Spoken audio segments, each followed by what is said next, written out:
नमस्कार। आकाशवाणी कटक आंचलिक संवाद पढ़ुछंती मलय रंजन मिश्र।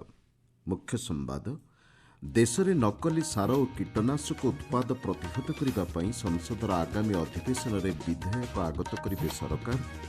सीमा सुरक्षा बल कन्स्टेबल नियुक्ति में पूर्वतन अग्निवीर कोटा को 50% को वृद्धि कला स्वराष्ट्र मंत्रालय। रेलवे पक्षर यात्री भड़ा वृद्धि निष्पत्ति आसंता 26 तारिख लागू केव वर्धित भड़ा। आभ्यंतरीण शांति विश्व समन्वयर वार्ता नहीं आज पालन करा जाउछि विश्व ध्यान दिवस एवं राज्य में शीतर लहरी जारी घन कुहुड़ी हेबा नहीं 4टी जिला को सतर्क सूचना। कृषि एवं कृषकों कल्याण निमंते नकली सार और कीटनाशक उत्पाद प्रतिहत करने लक्ष्य संसदर आगामी अधिवेशन में केन्द्र सरकार विधेयक आगत करने नहीं कृषिमंत्री शिवराज सिंह चौहान कहिछंती।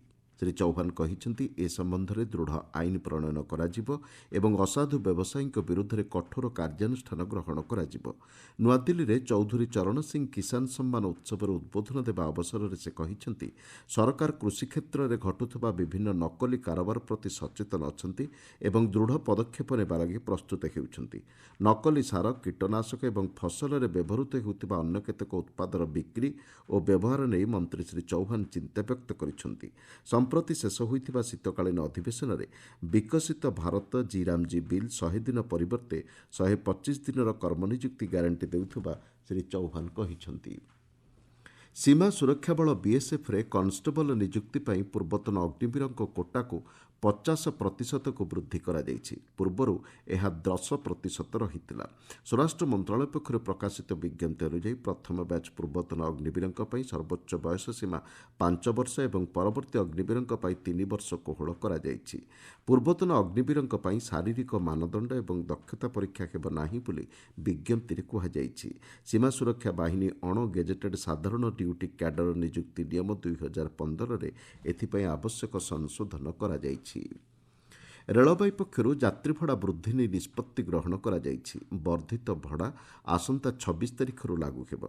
साधारण श्रेणी में 215 किलोमीटर पर्यंत यात्रा पर भड़ारे कौनसी वृद्धि करा जाय नाही। एहा परे किलोमीटर पिछा भड़ा 1 पैसा वृद्धि पाइब। मेल एवं द्रुतगामी ट्रेन नॉन एसी श्रेणी पर भड़ा किलोमीटर पिछा 2 पैसा बढ़िब। एसी श्रेणी पर प्रति किलोमीटर पिछा 2 पैसा भड़ा वृद्धि करा जायछि।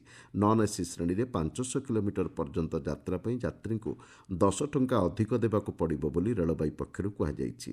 भड़ा वृद्धि द्वारा प्राय 600 कोटी टंकार अतिरिक्त राजस्व सृष्टि हेब। रेल मंत्रालय कहिछि गत दशंधि मध्य देश में रेल जोगाजोग एवं कार्य परिसर यथेष्ट वृद्धि पाइछि। यात्री सुगम यात्रा पर रेलवे पक्षर विभिन्न सुरक्षामूलक पदक्षेप ग्रहण करा जाइछि।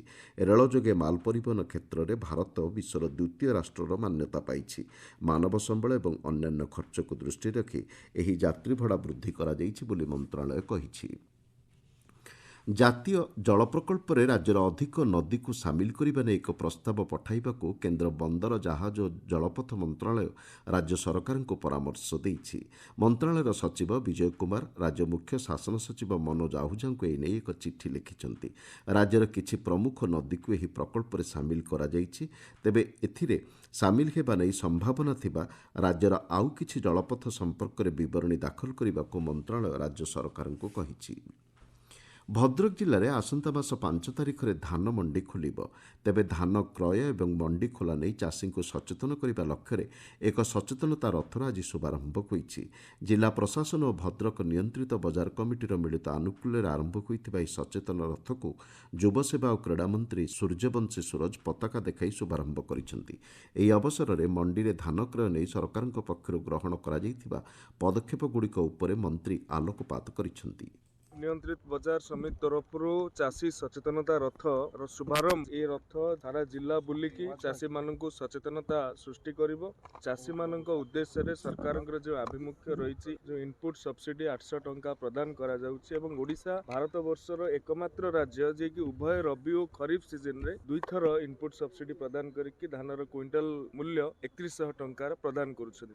ଚଳିତ ଋତୁରେ ଜିଲ୍ଲାରୁ 13,30,000 କ୍ୱିଣ୍ଟାଲ ଧାନ ଚାଷୀଙ୍କଠାରୁ କ୍ରୟ କରିବା ନେଇ ଲକ୍ଷ୍ୟ ଧାର୍ଯ୍ୟ କରାଯାଇଛି। ଏପର୍ଯ୍ୟନ୍ତ 96,232 ଜଣ ଚାଷୀ ଧାନ ବିକ୍ରି ନେଇ ପଞ୍ଜୀକୃତ ହୋଇଛନ୍ତି। 105ଟି ସେବା ସମବାୟ ସମିତି ଏବଂ 50ଟି ମହିଳା ସ୍ୱୟଂ ସହାୟକ ଗୋଷ୍ଠୀଙ୍କୁ ଏଥିପାଇଁ ନିୟୋଜିତ କରାଯିବା ନେଇ ବିଭାଗୀୟ ସୂତ୍ରରୁ ଜଣାପଡ଼ିଛି। ଆପଣମାନେ ଆଞ୍ଚଳିକ ସମ୍ବାଦ ଶୁଣୁଛନ୍ତି ଆକାଶବାଣୀ କଟକ କେନ୍ଦ୍ରରୁ। ମାନସିକ ଚାପ ହ୍ରାସ ଏବଂ ଅନ୍ତର୍ନିହିତ ଶାନ୍ତି ପାଇଁ ଧ୍ୟାନର ଉପକାରିତା ସମ୍ପର୍କରେ ସଚେତନତା ସୃଷ୍ଟି ଲକ୍ଷ୍ୟରେ ଆଜି ବିଶ୍ୱ ଧ୍ୟାନ ଦିବସ ପାଳନ କରାଯାଉଛି। ଜାତିସଂଘ ସାଧାରଣ ସଭା ପରିଷଦରେ ଡିସେମ୍ବର 21 ତାରିଖକୁ ଏହି ଦିବସ ପାଳନ ନେଇ ନିଷ୍ପତ୍ତି ଗ୍ରହଣ କରାଯାଇଥିଲା। ଗତବର୍ଷ ପ୍ରଥମ ଥର ପାଇଁ ଏହି ଦିବସ ପାଳିତ ହୋଇଥିଲା। ଚଳିତ ବର୍ଷର ବିଷୟବସ୍ତୁ ରହିଛି ଆଭ୍ୟନ୍ତରୀଣ ଶାନ୍ତି, ବିଶ୍ୱ ସମନ୍ୱୟ ଏବଂ ବିଶ୍ୱକୁ ସୁସ୍ଥ ରଖିବା ଲାଗି ନିଜସ୍ୱ ଉଦ୍ୟମ।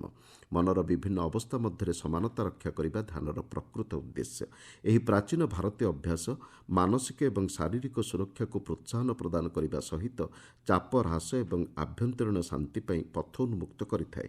ଏହି ଅବସରରେ ବିଭିନ୍ନ ସଂଗଠନ ପକ୍ଷରୁ ସ୍ୱତନ୍ତ୍ର କାର୍ଯ୍ୟକ୍ରମର ଆୟୋଜନ କରାଯାଉଛି। ଓଡ଼ିଶା ଆଦର୍ଶ ବିଦ୍ୟାଳୟ ଏବଂ ଓଡ଼ିଶା ମାଇନିଂ ଆଦର୍ଶ ବିଦ୍ୟାଳୟ ପ୍ରବେଶିକା ପରୀକ୍ଷା ଆସନ୍ତା ମାସ 9 ତାରିଖରେ ଅନୁଷ୍ଠିତ ହେବ। ଷଷ୍ଠ ଶ୍ରେଣୀ ପାଇଁ ପ୍ରବେଶିକା ପରୀକ୍ଷା ପୂର୍ବାହ୍ନ 10ଟାରୁ 12ଟା ପର୍ଯ୍ୟନ୍ତ ଏବଂ ସପ୍ତମ, ଅଷ୍ଟମ ଓ ନବମ ଶ୍ରେଣୀ ପାଇଁ ପ୍ରବେଶିକା ପରୀକ୍ଷା ପୂର୍ବାହ୍ନ 10ଟାରୁ ଅପରାହ୍ନ 1ଟାଏ ପର୍ଯ୍ୟନ୍ତ ଅନୁଷ୍ଠିତ ହେବା ନେଇ କାର୍ଯ୍ୟସୂଚୀ ସ୍ଥିର ହୋଇଛି। ମାଧ୍ୟମିକ ଶିକ୍ଷା ପରିଷଦ ପକ୍ଷରୁ ଏ ସଂକ୍ରାନ୍ତ ବିଜ୍ଞପ୍ତି ପ୍ରକାଶ ପାଇଛି। ଷଷ୍ଠରୁ ନବମ ଶ୍ରେଣୀ ପର୍ଯ୍ୟନ୍ତ ହେବାକୁ ଥିବା ପ୍ରବେଶିକା ପରୀକ୍ଷା ପ୍ରତି ବ୍ଲକ ସ୍ତରରେ ଅନୁଷ୍ଠିତ ହେବ। ମାଇନିଂ ଆଦର୍ଶ ବିଦ୍ୟାଳୟରେ ପ୍ରବେଶିକା ପରୀକ୍ଷା ପୃଥକ ପୃଥକ ଭାବେ କେବଳ ଖଣି ଅଞ୍ଚଳରେ ଅନୁଷ୍ଠିତ ହେବ ବୋଲି ପରିଷଦ ପକ୍ଷରୁ ସୂଚନା ଦିଆଯାଇଛି। ଗଞ୍ଜାମ ଜିଲ୍ଲାରେ କାଠ ଘଣା ତେଲ ଏବଂ ବାଦାମର ବିଭିନ୍ନ ମୂଲ୍ୟଯୁକ୍ତ ଖାଦ୍ୟପଦାର୍ଥ ପ୍ରସ୍ତୁତି ନେଇ ଏକ ଜିଲ୍ଲାସ୍ତରୀୟ ସମୀକ୍ଷା ବୈଠକ ଛତ୍ରପୁରସ୍ଥିତ ଜିଲ୍ଲାପାଳଙ୍କ ସମ୍ମିଳନୀ କକ୍ଷରେ ଅନୁଷ୍ଠିତ ହୋଇଯାଇଛି। ଜିଲ୍ଲାପାଳ ଭି କୀର୍ତ୍ତିଭାସନଙ୍କ ଅଧ୍ୟକ୍ଷତାରେ ଅନୁଷ୍ଠିତ ବୈଠକରେ ଚିନାବାଦାମ ଏବଂ ସୋରିଷ ଉତ୍ପାଦନକୁ ଦୃଷ୍ଟିରେ ରଖି କାଠଘଣା ତେଲ ପ୍ରସ୍ତୁତି, ଉତ୍ପାଦର ପ୍ୟାକେଜିଂ, ବ୍ରାଣ୍ଡିଂ ଏବଂ ବଜାର ପ୍ରବେଶ ଆଦି ବିଭିନ୍ନ କ୍ଷେତ୍ର ଉପରେ ଆଲୋଚନା ହୋଇଛି। ତେଲ ପ୍ରସ୍ତୁତିକରଣ ଯନ୍ତ୍ରପାତି ଛତ୍ରପୁର ବ୍ଲକ ଅନ୍ତର୍ଗତ ଚମାଖଣ୍ଡିସ୍ଥିତ ଗ୍ରାମୀଣ ଶିଳ୍ପ ଉଦ୍ୟାନରେ ସ୍ଥାପନ କରାଯିବ। ଏହାଦ୍ୱାରା ସ୍ୱୟଂ ସହାୟକ ଗୋଷ୍ଠୀ ଏବଂ ଚାଷୀ ଉପକୃତ ହେବା ସହ ଉପଭୋକ୍ତାଙ୍କୁ ଗୁଣବତ୍ତା ସମ୍ପନ୍ନ ତେଲ ପ୍ରଦାନ କରାଯାଇପାରିବ ବୋଲି ଜିଲ୍ଲାପାଳ କହିଛନ୍ତି। ବୈଠକରେ ବିଭିନ୍ନ ବିଭାଗୀୟ ଜିଲ୍ଲାସ୍ତରୀୟ ଅଧିକାରୀ ତଥା ଅନ୍ୟ ଅଂଶୀଦାର ଅଂଶଗ୍ରହଣ କରିଥିଲେ। 100 ଦିନିଆ ବାଲ୍ୟବିବାହ ମୁକ୍ତ ଭାରତ ଅଭିଯାନ ଅଧୀନରେ ନବରଙ୍ଗପୁରଠାରେ 2 ଦିନିଆ ଜିଲ୍ଲାସ୍ତରୀୟ ତାଲିମ କାର୍ଯ୍ୟକ୍ରମ ଅନୁଷ୍ଠିତ ହୋଇଯାଇଛି। ଜିଲ୍ଲା ସମାଜ କଲ୍ୟାଣ ଅଧିକାରୀଙ୍କ ତତ୍ତ୍ୱାବଧାନରେ ଆସୋସିଏସନ୍ ଫର ଭଲ୍ୟୁଣ୍ଟାରୀ ଆକ୍ସନ ପକ୍ଷରୁ ଆୟୋଜିତ ଏହି 2 ଦିନିଆ କାର୍ଯ୍ୟକ୍ରମରେ ଅଭିଯାନର ଆଭିମୁଖ୍ୟ ଉପରେ ଆଲୋଚନା ହୋଇଛି। ବାଲ୍ୟ ବିବାହରେ ଜଡ଼ିତ ବ୍ୟକ୍ତିଙ୍କ ବିରୋଧରେ ଆଇନ ଅନୁଯାୟୀ ରହିଥିବା ଦଣ୍ଡବିଧାନ ଉପରେ ବୈଠକରେ ଅବଗତ କରାଯାଇଛି। ପ୍ରତ୍ୟେକ ଗ୍ରାମ ପଞ୍ଚାୟତରେ ବାଲ୍ୟ ବିବାହକୁ ପ୍ରତିହତ କରିବା ଲକ୍ଷ୍ୟ ନେଇ ସମୀକ୍ଷା ବୈଠକ କରିବାକୁ ପଞ୍ଚାୟତସ୍ତରୀୟ ବିଭାଗୀୟ ଅଧିକାରୀଙ୍କୁ ପରାମର୍ଶ ଦିଆଯାଇଛି। ଓଡ଼ିଶାରେ ପ୍ରବାସ ପ୍ରକ୍ରିୟାରେ ଆଞ୍ଚଳିକ ବୈଷମ୍ୟ ଏବଂ ଏ ସମ୍ପର୍କିତ ଅନୁକୂଳ ଆଚରଣ ଓ ସୁସ୍ଥତା ପ୍ରସଙ୍ଗ ନେଇ ଏକ ଦିନିକିଆ ଆଲୋଚନାଚକ୍ର ଭୁବନେଶ୍ୱରଠାରେ ଅନୁଷ୍ଠିତ ହୋଇଯାଇଛି। ଏଥିରେ ରାଜ୍ୟ ସରକାରଙ୍କ ବରିଷ୍ଠ ପଦାଧିକାରୀ, ବିଶେଷଜ୍ଞ ଏବଂ ଗବେଷକ ଯୋଗଦେଇ ପ୍ରବାସୀଙ୍କ କଲ୍ୟାଣ ନେଇ ନୀତି ନିର୍ଦ୍ଧାରଣ ପ୍ରସ୍ତୁତି ଉପରେ ଗୁରୁତ୍ୱ ପ୍ରଦାନ କରିଛନ୍ତି। ରାଜ୍ୟରେ ଶୀତର ଲହରୀ ଜାରି ରହିଛି। ଭୁବନେଶ୍ୱର ଆଞ୍ଚଳିକ ପାଣିପାଗ କେନ୍ଦ୍ରର ସୂଚନା ଅନୁଯାୟୀ ଆସନ୍ତା 24 ଘଣ୍ଟା ମଧ୍ୟରେ ଘନ କୁହୁଡ଼ି ହେବା ନେଇ ସୁନ୍ଦରଗଡ଼, ଝାରସୁଗୁଡ଼ା, କେନ୍ଦୁଝର ଏବଂ କନ୍ଧମାଳ ଜିଲ୍ଲାକୁ ସତର୍କ ସୂଚନା ଜାରି କରାଯାଇଛି। ଆଗାମୀ 7 ଦିନ ମଧ୍ୟରେ ସର୍ବନିମ୍ନ ତାପମାତ୍ରାରେ କୌଣସି ବଡ଼ ପରିବର୍ତ୍ତନ ହେବାର ସମ୍ଭାବନା ନଥିବା ପାଣିପାଗ କେନ୍ଦ୍ର ପକ୍ଷରୁ କୁହାଯାଇଛି। ଏ ସମ୍ପର୍କରେ ଅଧିକ ସୂଚନା ଦେଇ ପାଣିପାଗ କେନ୍ଦ୍ର ବୈଜ୍ଞାନିକ ସଞ୍ଜୀବ ଦ୍ୱିବେଦୀ ଆକାଶବାଣୀକୁ କହିଛନ୍ତି। हमारा ड्राई वेदर रहा है। मिनिमम तापमान गया है 7 डिग्री सेल्सियस फुलबानी का, और जो हिल स्टेशन है वहाँ पे 5.6 डिग्री सेल्सियस गया है जीरो डिग्री में। 7 जगह पे फोग दर्ज की गई है, जिसमें से एक जगह पर वेरी डेंस फोग राउरकेला में 25 मीटर की दर्ज की गई है, और 2 जगह पर डेंस फोग आई है फुलबानी में 150 मीटर। 3 दिन में भुवनेश्वर की बात करें तापमान नीचे गिरेगा थोड़ा, लेकिन जो बदलाव रहेगा वो +- 2 डिग्री सेल्सियस के अंदर ही रहने वाला है। राज्य में विभिन्न जिले में कुहुड़ी जनित सड़क दुर्घटना को प्रतिहत करने लक्ष्य नहीं परिवहन विभाग पक्षर एक मार्गदर्शिका जारी कराଯାଇଛି। विशेषकर सुंदरगढ़, झारसुगुड़ा, कलाहांडी, कंधमाल, कोरापुट और संबलपुर आदि जिलार विभागीय अधिकारी स्वतंत्र पदक्षेप ग्रहण करने को परामर्श दिया। मुख्य संवादगुड़िक पुणी थे। देश में नकली सार और कीटनाशक उत्पाद प्रतिहत करने संसदर आगामी अधिवेशन में विधेयक आगत करेंगे सरकार। सीमा सुरक्षा बल कन्स्टेबल नियुक्ति में पूर्वतन अग्निवीरों कोटा को 50% को वृद्धि कला स्वराष्ट्र मंत्रालय। ରେଳବାଇ ପକ୍ଷରୁ ଯାତ୍ରୀ ଭଡ଼ା ବୃଦ୍ଧି ନିଷ୍ପତ୍ତି ଆସନ୍ତା 26 ତାରିଖରୁ ଲାଗୁ ହେବ ବର୍ଦ୍ଧିତ ଭଡ଼ା।